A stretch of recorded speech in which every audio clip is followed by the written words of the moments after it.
Hello viewers, আশা করি আপনারা সকলেই ভালো আছেন। তো আজকের ভিডিওটি থাম্বনেল দেখে হয়তো বুঝতে পারছেন কিসের উপর করতে যাচ্ছি। তো যদি এটি আমাদের ব্লগ চ্যানেল, একটু ইনফরমেশন টাইপ একটু ভিডিও দেই, এইটা আর কি মন চাইলে আর কি দিতে চাইলাম।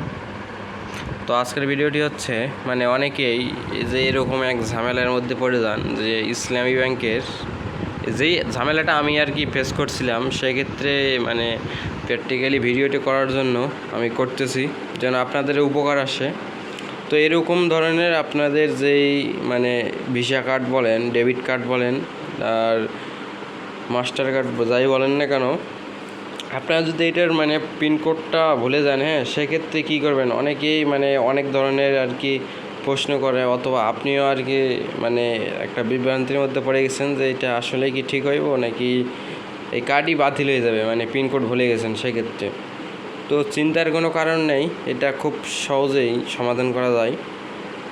তো যেইটা আমি আর কি নিজেই ভুলে গেছিলাম পাসওয়ার্ড, যদিও এটা একটু সিকিউরিটির কারণে এখানে পিনকোড আছে, সেক্ষেত্রে আমি আপনাদের দেখাচ্ছি না আর কি এটা পুরোটাই খুলে। আপনারা এটা বুঝে নেবেন।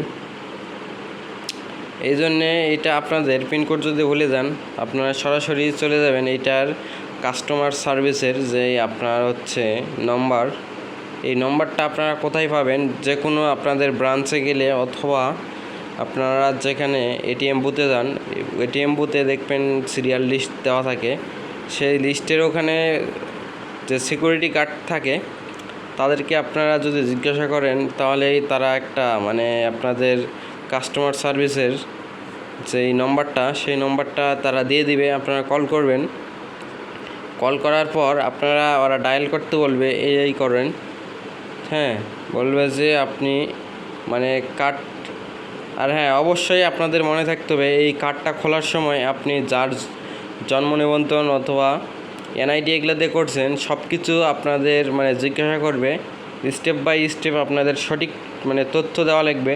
আপনি যদি ভুলভাল তথ্য দেন অথবা ফোন নম্বর এগুলো দিয়ে করেন, সেক্ষেত্রে কিন্তু তারা দিবে না। আপনাদের জিজ্ঞাসা করবে যে লাস্ট কত টাকা ডিপোজিট করছিলেন এইটা, আপনি লাস্ট কত টাকা ঢুকাইছিলেন আর কি। তারপরে জিজ্ঞাসা করবে যে আপনার যে এইটা অ্যাকাউন্ট নামটা বলেন, সেক্ষেত্রে আপনাদের নাম আপনারা বলে দিবেন। নাম বলার পর তারপরে জিজ্ঞাসা করবে এই অ্যাকাউন্ট আপনার জন্ম নিবন্ধন তারিখ এগুলো বলেন, সেক্ষেত্রে আপনি সেগুলো বলে দিবেন। দেওয়ার পর আর অবশ্যই যেই নম্বর দিয়ে আপনাদের খোলা ছিল সেই নম্বর দিয়েই ওদেরকে কল দিবেন। অন্য নম্বর দিয়ে যদি আপনি কল দেন, সেক্ষেত্রে কিন্তু হবে না। এই জন্য আপনাদের যেই নম্বর দিয়ে খোলা আছে সেই নম্বর দিয়ে কল করবেন। কল করার পর এগুলো জিজ্ঞাসা করবেন, স্টেপ বাই স্টেপ দেন ওরা আপনার একটা ওটিপি কোড দিয়ে দিবে। এই ওটিপি কোডটা কোথায় পাবেন, আপনি সিকিউরিটি গার্ডের ওখানে, আপনি যখন এটা করবেন ওই সিকিউরিটি গার্ডের ওখানে থাকবেন, এই কার্ডটা যেটা ভিতরে আছে এই কার্ডটা আপনারা বের করবেন, করে আপনার বুথের মধ্যে দিয়ে দিবেন। দেন ওখানে আসবে নিউ আপনাদের ওটিপি কোড, আপনার ফোনে অটোমেটিক ওটিপি কোড চলে আসবে। দেন তারপরে ওখানে আপনার সাবমিট করার পর নিউ পাসওয়ার্ড দিতে বলবে, দেন দিয়ে দিবেন, তাহলেই কিন্তু আপনাদের হয়ে যাবে এটা। তো ভিডিওটি যদি আপনাদের ভালো লাগে এবং উপকার আসে, আমাদের চ্যানেলটি সাবস্ক্রাইব করবেন। এবং এই চ্যানেলে মূলত ব্লগ ভিডিও আপলোড করা হবে। আমি এটা আমার অভিজ্ঞতা থেকে শেয়ার করলাম, যেহেতু এই সমস্যাটা আমি ফেস করছি, এই জন্য আপনাদেরও আমি এটা জানালাম। আপনাদের যদি উপকার আসে চ্যানেলটি সাবস্ক্রাইব করে আমাদের সঙ্গে থাকবেন। ধন্যবাদ।